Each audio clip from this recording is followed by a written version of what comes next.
ચૈતર વસાવા કોઈ બહારના નેતા નથી, પરંતુ આપણા જ આદિવાસી નેતા છે.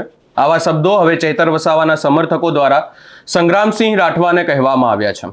વાત એવી છે કે સંગ્રામસિંહ રાઠવા દ્વારા ચૈતર વસાવા પર અનેક આક્ષેપો કરવામાં આવ્યા હતા. આપણે જોયું હતું કે આ વાતનો એક વિડીયો પણ વાયરલ થયો હતો, અને હવે આ તમામ બાબતને લઈ અને ચૈતર વસાવાના સમર્થકો સામે આવ્યા છે અને સંગ્રામસિંહ રાઠવાને જવાબ આપ્યો છે. આ સમગ્ર બાબતે વિગતે ચર્ચા કરીશું. નમસ્કાર, હું છું ઉજ્જવલ અને આપ જોઈ રહ્યા છો નિર્ભય ન્યૂઝ. આપણે જોયું હતું કે ભાજપના રાજેશ રાઠવા ચૈતર વસાવા સાથે જોડાયા હતા. ત્યારબાદ છોટાઉદેપુરમાં એક મોટો પ્રોગ્રામ કરવામાં આવ્યો હતો, કાર્યક્રમ હતો. એ કાર્યક્રમમાં રાજેશ રાઠવા ચૈતર વસાવા સાથે જોડાયા, આમ આદમી પાર્ટીમાં જોડાયા, અને આ વાતને લઈ અને ભાજપના નેતા સંગ્રામસિંહ રાઠવા દ્વારા એક નિવેદન આપવામાં આવ્યું હતું કે બહારના લોકો આવી અને અહીંયા પ્રોગ્રામ કરી જાય છે, બહારના લોકો આવી અને અહીંયા તમને ભડકાવવાનો પ્રયાસ કરે છે, એવી વાતો કરવામાં આવી હતી.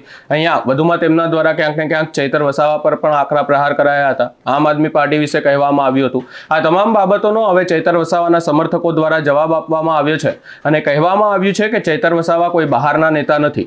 એ વખતે જે ભીડ આવી હતી એ પણ કોઈ બહારની ભીડ નથી કે ના તો એમને કોઈક રીતે બસોમાં બેસાડીને લાવવામાં આવ્યા છે.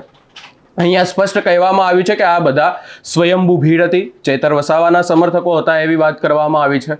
વધુમાં કોઈ વાત કરતા પહેલા આપણે એવું સાંભળી લઈએ કે સંગ્રામસિંહ રાઠવા દ્વારા શું આક્ષેપો કરવામાં આવ્યા હતા અને ત્યારબાદ ચૈતર વસાવાના સમર્થકો દ્વારા શું કહેવામાં આવ્યું. નમસ્કાર મિત્રો, મારા આપની સમક્ષ આજે આવવું પડ્યું છે.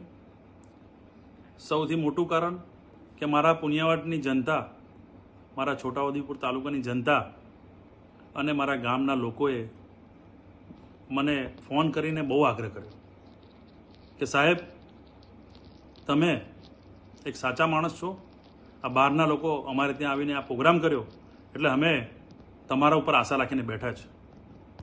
હું છોટાઉદેપુર જિલ્લાની જનતા અને સમગ્ર ટ્રાઇબલ બેલ્ટ ગુજરાતના આદિવાસી સમાજના લોકોને કહેવા માગું છું, આમ આદમી પાર્ટીવાળા પીડાકણનું પતકડું લઈને 10 ગેરંટીઓ લઈને આવ્યા હતા. તમારું લાઇટ બિલ માફ થઈ જશે. થયું કોઈનું લાઇટ બિલ માફ? તમને નોકરી મળી જશે. યુવાનોને પૂછું છું, નોકરી મળી ભાઈ તમને? તમને મકાન મળી જશે. મકાન તમને કોઈને મળ્યું? તમને મોહલ્લા હોસ્પિટલ મળશે. કયા મોહલ્લામાં હોસ્પિટલ મળ્યું? આમ આદમી પાર્ટીવાળા છોટાઉદેપુરમાં નગરપાલિકામાં તમામ જગ્યાએ ફેલ ગયા, હારી ગયા. જિલ્લા પંચાયત ભારતીય જનતા પાર્ટીની બની, તાલુકા પંચાયત ભારતીય જનતા પાર્ટીની બની, 3 વિધાનસભાના ધારાસભ્યો ભારતીય જનતા પાર્ટીના છે, લોકસભાના સાંસદ ભારતીય જનતા પાર્ટીના છે. દિલ્હીની કેજરીવાલ આમ આદમી પાર્ટી સરકાર એમ કહીને બહુ ગેરંટીવાળી, દિલ્હીની જનતા ભલી ભાતે ઓળખી ગઈ એટલે એમને ઉપરથી નીચે ફેંકી દીધા. દિલ્હીમાં કોઈ ગેરંટી ચાલી નહીં, નાહી નોકરી, નાહી લાઇટ બિલ, એવી કોઈ ગેરંટી નહીં. એટલે આ ગેરંટી વગરના માણસોને ઓળખી લેજો લા ભાઈ. તમારી જોડે સાંસદ છે, 3 ધારાસભ્ય છે, મારા જેવા સહકારી આગેવાન છે, યુવા નેતા છે. તમને પ્રધાનમંત્રી આવાસ યોજના આપ્યું, ઘેરની આજુબાજુ જોજો. તમને ખેડૂતોને કિસાનોના ખાતામાં ડાયરેક્ટ પૈસા આવે છે. પુરવઠાની દુકાને જજો, ત્યાં અનાજ મળે છે. દવાખાને જાય તો આયુષ્માન કાર્ડ આરોગ્યનું તમને મળે છે. જનની સુરક્ષા કાર્ડ તમને મળે છે. કુંવરબા મામેરુ યોજના મળે છે. કુપોષિત ના રહે એના માટે સંજીવની દૂધ યોજના છે. નાની સિંચાઈ મોટી સિંચાઈ યોજના છે. અને આ બ્રિજની વાત કરો છો ને, બ્રિજનું નીતિન ગડકરી સાહેબને, જસુભાઈ રાઠવા, આદરણીય નારાયણસિંહ રાઠવાને તને ધારાસભ્ય મુખ્યમંત્રી સાહેબના હસ્તે લેટર લઈને ત્યાં એના માટે સેન્કશન પણ કરાવ્યું છે, એનું સર્વે પણ થઈ ગયું છે, બજેટ સેન્કશન થશે, વહેલું ટેન્ડર થશે, બહુ જોરદાર પ્રોગ્રામ અમે કરવાના છે. એટલે તમે આ ગેરંટી વગરના આમ આદમી પાર્ટીવાળાને ઓળખી લેજો. એમની પાસે કશું જ નથી, ખાલી ઝાડુ લઈને ફરવાનું કામ છે અને લોકોને ઠગવાનું કામ છે. મને કહો, વિધાનસભામાં તમને કોઈને લાઇટ બિલ માફ થયું? તમારી જોડે કોણ છે?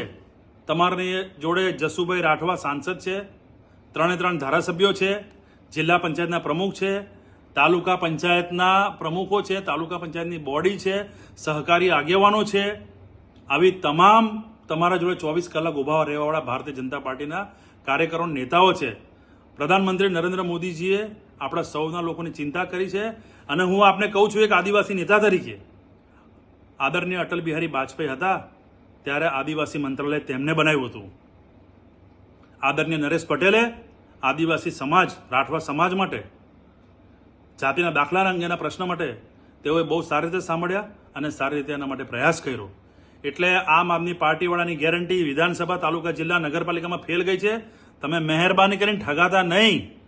આ લોકો મોટી મોટી લોભામણી વાતો કરશે, સ્ટેજ પર લાવશે ને બલીનો બકરો બનાવશે. તમારી જોડે કોણ છે એનો ઓળખજો. અને આ અમારા મોદી સાહેબની આ ગેરંટીની ચોપડી, કોઈ પરિપત્ર નહીં, ચોપડી છે. આ અમારા મોદી સાહેબની ગેરંટી છે. અને આપ સૌને હું ફરીથી કહું છું કે તમારો સંગ્રામ તમારી જોડે આવી ગયો છે. હવે કોઈ ડરવાની જરૂર નથી. હવે હું પણ પડકારીશ. યુવા શક્તિ, યુવા સંગ્રામ અને ભારતીય જનતા પાર્ટીના નેતા તરીકે હું તમારી વચ્ચે આવીશ અને આમની સામે હું પડકાર આપીશ. આપ સૌએ મને બહુ લાગણી પ્રેમ આપ્યો છે, એટલે મારે આજે આપની વચ્ચે આવવું પડે છે. આપ સૌને હું અભિનંદન પાઠવું છું, આભાર માનું છું. જય હિન્દ, જય ભારત. ગઈ તારીખ 27ના રોજ પુણ્યવાટ મુકામે જે પ્રોગ્રામ આમ આદમી પાર્ટી દ્વારા જે પ્રોગ્રામ કરેલો છે, તો અત્યારે માજી રેલવે મિનિસ્ટરના પુત્ર સંગ્રામસિંહ એમનું એવું કહેવું છે કે અમારી છોટાઉદેપુર જિલ્લાની પ્રજા એવું કહે છે કે બહારના માણસો, બહાર એટલે ક્યાંના માણસો? પાકિસ્તાનના છે, અમેરિકાના છે, લંડનના છે, ફ્રાન્સના છે, જર્મનીના છે, ચીનના છે. આ તો ગુજરાતના માણસો છે. ગુજરાતના ક્રાંતિકારી યોદ્ધાઓ જે છે, એ યોદ્ધાઓ જે તમારે જે કામ કરવાનું છે, તમે એવું કહો છો કે અમારી જોડે 3 ધારાસભ્ય છે, સાંસદ છે, તાલુકા પંચાયત, જિલ્લા પંચાયત, આ બધી અમારા અંડરમાં છે, અમે બધા જીતેલા માણસો છે. તો એ જે તમારાથી જે કામ નથી થતું, એ કામ અત્યારે આ અમારા યુવા ક્રાંતિકારી યોદ્ધાઓ જે કામ કરે છે. ચેતર વસાવા શિક્ષણને લઈને, આરોગ્ય લઈને, આ તમામ પાસાઓને લઈને પ્રજાને જાગૃત કરે છે. આ એક જાતની ક્રાંતિ છે. અને તમારે તો જો પ્રોગ્રામ કરવો હોય તો સરકારના કર્મચારીઓને તમારે એમના સહારે તમારે પ્રોગ્રામ કરવો પડે છે. આ સ્વયં પબ્લિક એ પોતાના સ્વખર્ચે આવેલી છે. વરસાદમાં, ચાલુ વરસાદમાં ઊભા જેમને પ્રોગ્રામ નિહાળ્યો છે, આ એક જાતની ક્રાંતિ છે. તમે એવું કહો છો કે 3 ધારાસભ્યો છે, સાંસદ છે, તાલુકા પંચાયત, જિલ્લા પંચાયત છે. હવે જવાની છે. આ પબ્લિક હવે જાગૃત બની ગઈ છે. તમે એવું કહો છો કે દિલ્હીમાં કેજરીવાલ સરકાર ત્યાં ગઈ, કેજરીવાલે કંઈ કામ કર્યું નથી. હું ખુદ દિલ્હી ગયેલો છું. ત્યાં મેં મોહલ્લા ક્લિનિકો જોઈ છે, સારામાં સારી સ્કૂલો જોઈ છે, હેલ્થ માટે ત્યાં જીમ મેં જોયા જે છે, તાલુકા પંચાયત, જિલ્લા પંચાયત, કલેક્ટર ઓફિસમાં સારામાં સારો વહીવટ જોયો છે. પણ તમે પ્રજાને ગુમરાહ કરીને, તમે ઈવીએમમાં ગોટાળા કરીને તમે જે સત્તા હાંસલ કરેલી છે, પણ આવનાર સમયમાં હવે અહીંયા સંગ્રામસિંહ રાઠવાને ચેતર વસાવાના સમર્થકો દ્વારા સ્પષ્ટ ક્યાંક ને ક્યાંક જવાબ આપવામાં આવ્યો હોય એવું લાગી રહ્યું છે અને કહેવામાં આવ્યું છે કે ચેતર વસાવા કોઈ બહારના નેતા નથી. ચેતર વસાવા દ્વારા કોઈ વાયદા કરવામાં નથી આવ્યા. અહીંયા ક્યાંક ને ક્યાંક એવું કહેવામાં આવ્યું છે કે ચેતર વસાવાએ જે કીધું છે એ કર્યું છે. ચેતર વસાવા હાલ અનેક મુદ્દે લડાઈઓ લડી રહ્યા છે. આપણે જોયું કે ચેતર વસાવા દ્વારા ક્યાંક ને ક્યાંક શાળાઓના મુદ્દે પણ સવાલ ઉઠાવવામાં આવ્યા હતા.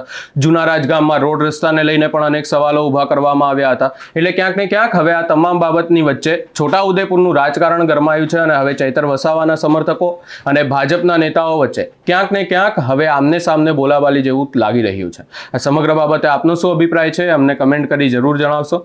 અમારી ચેનલ નિર્ભય ન્યૂઝને લાઇક, શેર, સબસ્ક્રાઇબ કરવાનું ભૂલશો નહીં.